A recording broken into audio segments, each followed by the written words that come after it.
Praise the Lord. Sino po sa inyo ang gustong yumaman? Ang ibig ko sabihin yung talagang gustong yumaman. Malamang marami pong nagtaas ng kamay sa inyo. Alam niyo po ba na mas madalas pong ituro ni Jesus yung topic patungkol po sa finances kesa sa iba pa pong mga topics o iba pa pong mga bagay?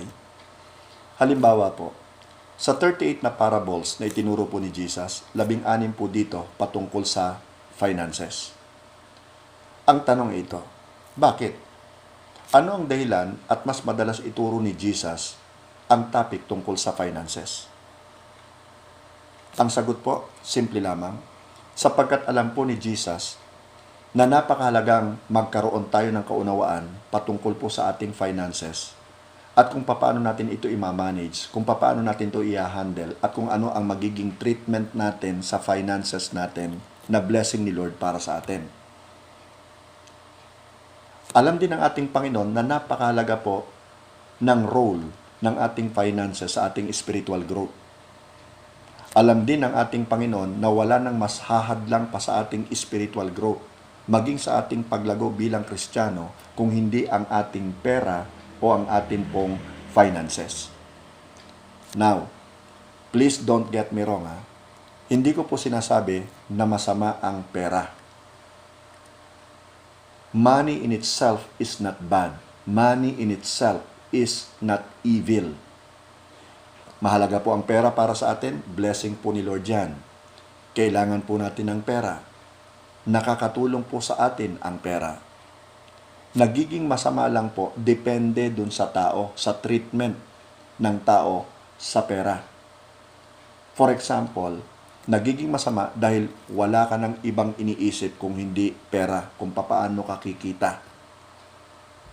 Wala na ikaw bukang bibig kung hindi pera, kung paano ka magkakamal. Ang inuuna mo lagi, pera. Pera, pera. Wala nang mahalaga sa'yo kung hindi pera. Kaya lumalabas tuloy, ginodiyos mo na yung pera dahil mas mahal mo na ang pera.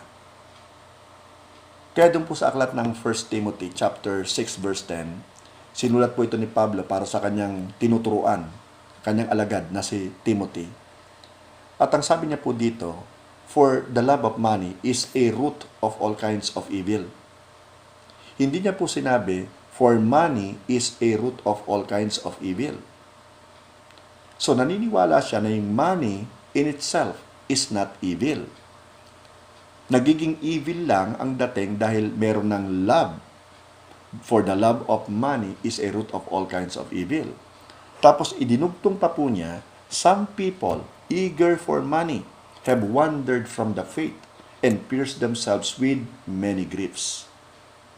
Nasaksihan ni Paul, yung mga Kristiyano, mga mananampalataya na ng ating Panginoong Jesucristo, ang naligaw na ng landas, iniwan na po nila yung kanilang pananampalataya because of their love of money, because of greed. Kaya, nung lumaon, ito po'y nagbunga sa kanila ng maraming kapighatian. Ang New Testament ay naglalaman ng more than 500 verses patungkol sa faith. Dami, no? Naglalaman din siya ng more than 500 verses patungkol po sa prayer. At naniniwala ako, mag-a-agree ka sa akin, na napakahalaga po ng dalawang topics na ito, faith at saka prayer. Pero pakinggan mo itong mabuti. Alam mo ba na ang New Testament ay naglalaman ng more than 2,000 verses? 2,000 verses patungkol po sa finances. So dito rin, masasabi mong napakahalaga para sa Panginoon na magkaroon tayo ng tamang kaunawaan patungkol po sa ating finances. Ang ibig sabihin nito ay ito. If you are thinking of spiritual things, it seems that there is nothing more spiritual than money. So yung money pala, ito ay backup ng spiritual. Depende ngayon sa iyan kung paano mo siya ititreat nga. Meron pong isang lalaki na lumapit po kay Jesus at sinabi niya po kay Jesus, Teacher, tell my brother to divide the inheritance with me. Ito po yung sinabi niya sa Luke chapter 12 verse 13. So meron sana siyang pagkakataon napakagandang opportunity na mas lalong lumalim yung pagkakakilala niya kay Jesus. yung pakikipagrelasyon niya kay Jesus. Pero ang masaklap, na-miss niya yung opportunity sapagkat mas gusto niyang lumalim yung kanyang bulsa na paglalagyan ng kanyang pera. At masaklap din na isipin, ang katotohanan, meron pa rin pong mga Kristiyano na mas gusto, mas pinipili po nilang lumalim yung kanilang bulsa na paglalagyan ng kanilang mga kinita kaysa lumalim ang kanilang pakikipagrelasyon sa ating Panginoon. Malungkot yun. Ngayon, sinagot po siya ni Jesus dun sa Luke chapter 12 verse 15. Sa NIV, ganito po ang sinasabi. Please listen carefully. Watch out. Be on your guard against all kinds of greed, ang sabi ni Jesus. Life does not consist in an abundance of possessions. So dito, winawarningan po tayo ng ating Diyos to watch out. At tayo po ay maging mapagmatsyag, mapagbantay sa lahat ng uri ng kasakiman o pagiging gahaman. Kasi yung buhay daw ay hindi po ito binubuo ng dami ng atin pong pagmamay-ari. Doon po sa NCB, ganito naman po ang kanyang version. Be careful and guard against all kinds of greed. So dito pinag-iingat na po tayo. At pinagbabantay din tayo sa lahat ng uri ng kasakiman. Life is not measured by how much one owns. Napakahalaga po nun. Na dapat nating maunawaan na ang buhay po natin ay hindi po ito nasusukat sa dami po ng ating pagmamay-ari. Pagkatapos po nito, kinuwento po naman ni Jesus yung parable patungkol po sa rich fool.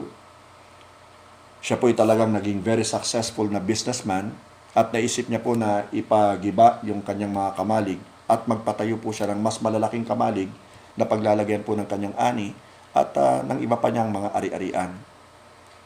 Pero bagamat masasabi po natin, kaya siya yumaman ay dahil madiskarte siya, matalino siya, alam niya talagang patakbuhin yung kanya pong negosyo, at masipag siya. Pero alam niyo po ba, ang nakakagulat dito? Tinawag po siyang hangal o fool ng ating Diyos. Hindi dahil sa mayaman siya, kung hindi dahil sa tingin ng Diyos siya po ay isang dukha. Dukha sa kanyang pakikipagrelasyon sa Diyos. Kaya magsilbing aral po sa atin to. Doon po sa aklat ng Luke, again, yung continuation po nito sa verse 16 naman, hanggang sa verse 21, babasahin ko po sa inyo sa Tagalog. And I pray na buksan po natin ang ating mga puso, ang ating spiritual ears, and allow the Holy Spirit to teach us with regards to this matter. Dahil napakahalaga po nito. Sabi ko nga sa inyo kanina, sa paningin ng ating Panginoong Jesucristo, napakahalaga ng role ng ating pong finances sa ating spiritual growth. So if you want to grow spiritually, please pay careful attention. Verse 16, pagkatapos, isinalaysay ni Jesus ang isang talinghaga.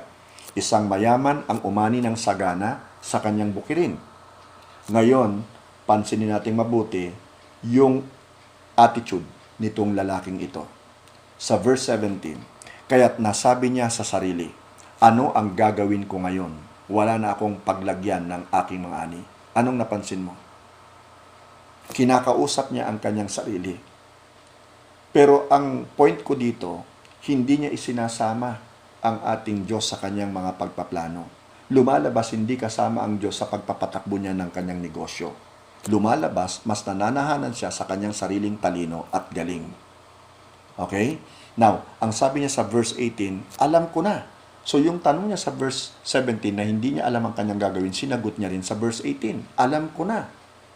Ipagigiba ko ang aking mga kamalig at magpapatayo ako ng mas malalaki. Doon ko ilalagay ang aking ani at ibang ari-arian. So dito, maliwanag na siya'y lumalakad pa rin, dumidiskarte pa rin sa sarili niyang galing. Hindi niya isinasama talaga ang Diyos bilang kanyang kapartner. Pagkatapos ay sasabihin ko sa aking sarili, marami ka nang naipon para sa mahabang panahon. Kaya't magpahinga ka na lamang, kumain, uminom, at magpakasaya. Mapapansin natin, puro ako, akin. Diba? Naalala ko tuloy si Lucifer kaya siya bumagsak Wala siyang ibang binanggit kung hindi ako, I will. Diba? So mag-iingat tayo kapag kaganyan na po yung nagiging lengguwahe natin. Pagdating sa verse 20, pakinggan niyo ito. Ngunit sinabi sa kanya ng Diyos, hangal, fool, Sa gabi ring ito'y babawian ka na ng buhay. Kanino ngayon mapupunta ang mga inilaan mo para sa iyong sarili? Itong verse 21, buksan mong ang iyong kaisipan, ang iyong puso, kaluluwa at espiritu, ang iyong spiritual ears, lahat-lahat na. Para nang sa ganon ay malayang makapasok itong salita ng Diyos sa atin pong buong pagkatao. Sapagkat ito po'y magsisilbi sa ating warning o babala. Ang sabi po ni Jesus, ganyan ang sasapitin ng sinumang nag-iipon ng kayamanan para sa sarili. Ngunit dukha naman sa paningin ng Diyos. Mabigat na warning para sa atin. Mayaman ka nga, pero pansarili lamang ang tingin sa'yo ng Diyos, isa kang dukha. Sapagkat kulang ka sa pakikipagrelasyon sa Kanya. Naalala ko tuloy yung kwento patungkol po sa isang lalaki na talaga namang sobra-sobra ang kasipagan dahil gusto niya talagang yumaman. At dahil madiskarte at masipag, ginagawa pong araw yung gabi, ay hindi mo talaga matatawaran yung kasipagan. Siya po ay nanagana. Nakaipon nga po siya ng limpak-limpak na salapi na isinako niya na lamang. At marami po siyang salapi na nakalagay po sa mga sako na. Ngayon dahil sa kanya pong kasipagan, bumigay na po yung kanyang kalusugan, siya po yung nagkasakit. At lumala po yung sakit niya, hanggang sa maramdaman niyang mamamatay na po siya.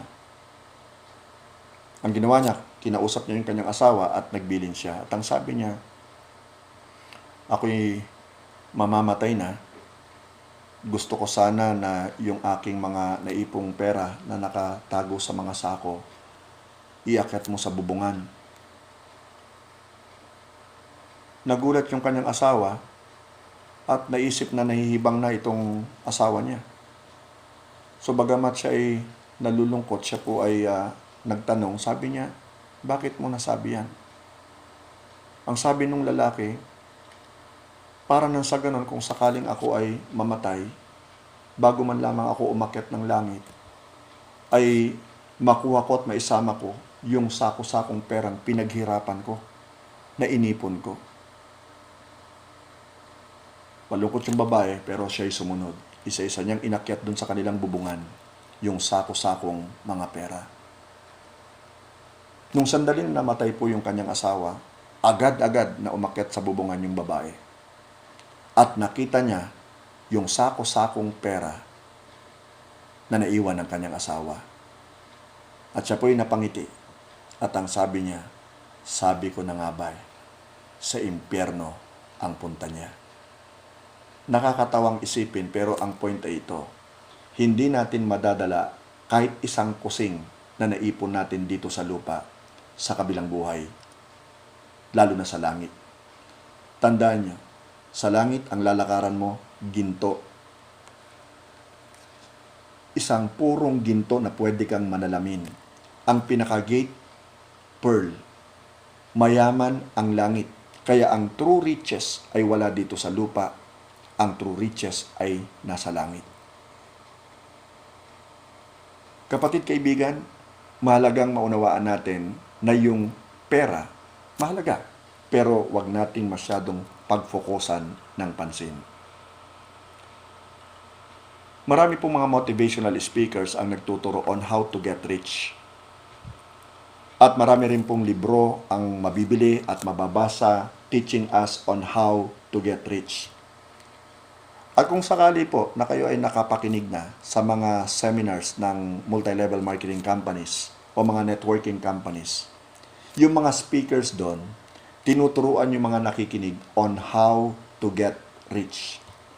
Pero sa totoo lamang po, hindi po talaga siya yung true riches sa paningin ng ating Panginoon. Ang true riches ay nasa kanyang piling. So, kapatid, kaibigan, ito ay hindi tungkol sa pera. Tanging si Jesus lamang yung pupwedeng magturo sa atin at diretsahan niyang sabihin ang katotohanan on how to get really rich. At hindi nga po ito tungkol sa pera.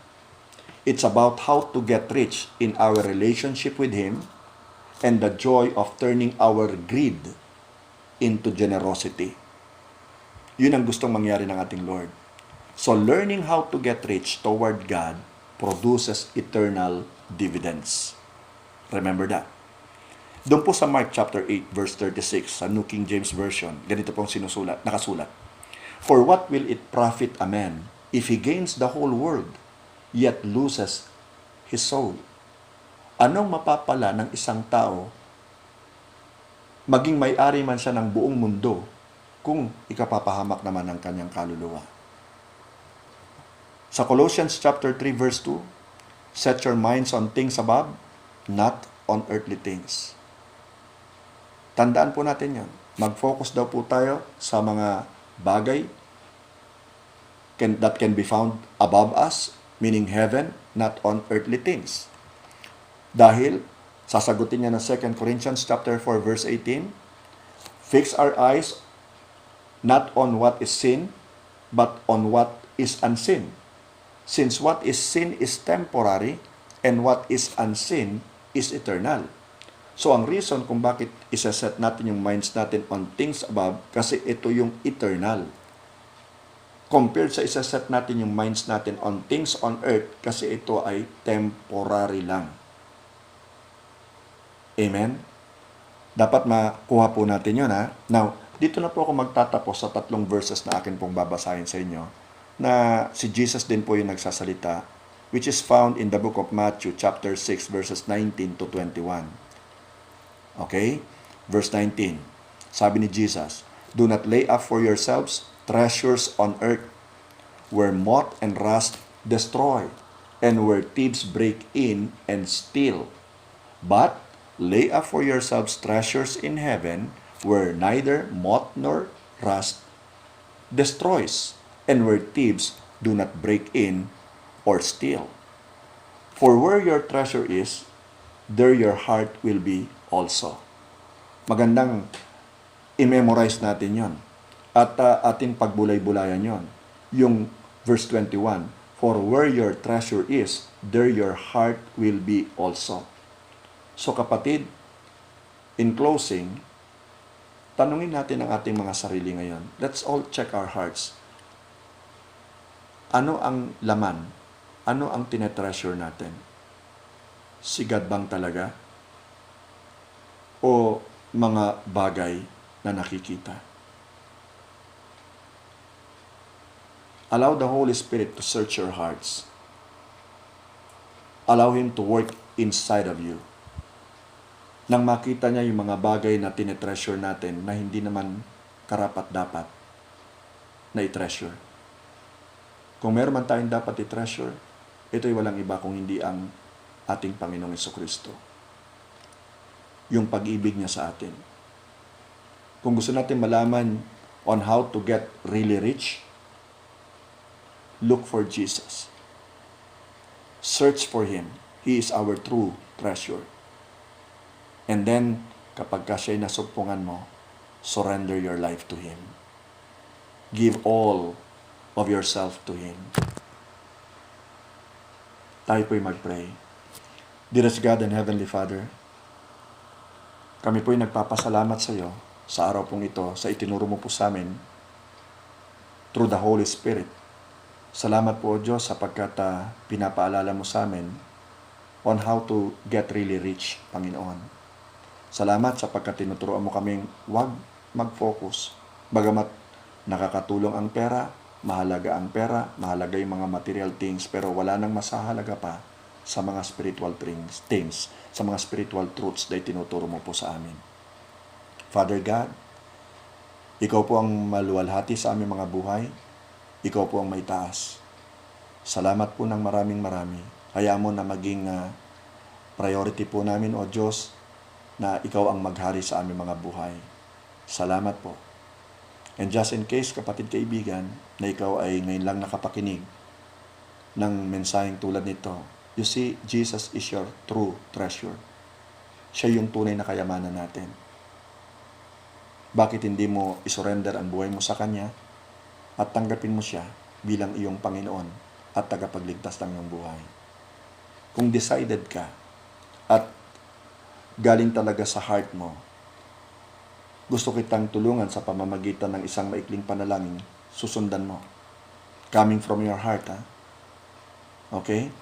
So kung nais mo siyang tanggapin bilang iyong Lord and personal Savior, sabihin mo ito with all humility and sincerity. Panginoong Jesus, maraming salamat po. Ikaw ang aking treasure. Maraming salamat po. Patawarin mo ako sa aking mga kasalanan. At salamat po sa pagpapatawad. Tinatanggap kita bilang aking Panginoon at tagapagligtas ng aking buhay. Sinosurrender ko sa iyo ang aking buong pagkatao, ang aking katawan, kaluluwa, at espiritu.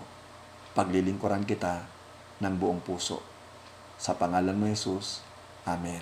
Kapatid, ipagpatuloy mo ang iyong nasumpungang pananampalataya. Si Jesus lamang talaga ang makakapagligtas sa iyo, wala nang iba. So ngayon, I would like to congratulate you. Basahin mo ang Bible, i-meditate mo ito, at mag-memorize ka ng mga verses na tsak na makakatulong sa iyong spiritual growth. Ito yung treasure mo, yung word ni Lord. And of course, i-share mo yung faith mo sa mga mahal mo sa buhay. At manalangin ka lagi sa Diyos, day and night, wherever you are, pray without ceasing. Hanapin mo ang kanyang mukha, nang sa ganun ay mas lalo mo pa siyang makilala. And of course, you attend a church kung saan si Jesus lamang talaga yung itinuturo, itinataas, at siya ang bida.